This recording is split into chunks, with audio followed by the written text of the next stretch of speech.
Hi everybody, Mr. Saludo here from Rothrock's Kung Fu and Tai Chi Academy.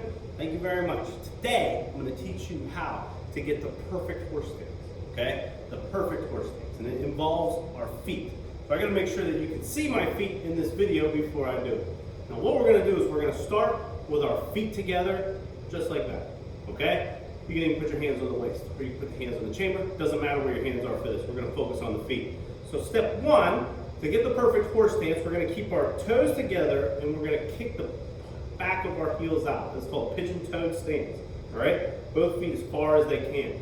Now, we're going to keep our heels flat as we pivot our ball of our feet all the way out. Whoa! As far as we can.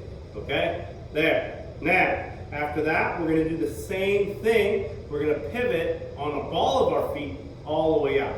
Just like that. Back to a pigeon toe, excuse me. And then we're going to put the feet straight.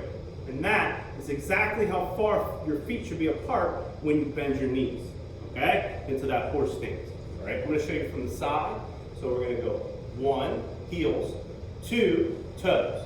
1, heels, 2, toes straight. Bend. Just like that, hands on the chamber. All right, one more time from the front. 1, we're going to pivot our heels out. 2, pivot our toes out. 1, pivot the heels out. 2, pivot the toes straight so the feet are facing forward. And then 3, bend the knees. This is the hardest part of the horse stance. Hands on the chamber.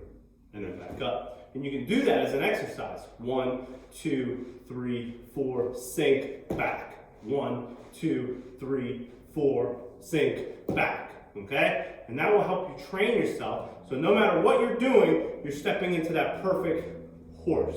Okay? Thank you very much, guys. Quick one today. Have a great week.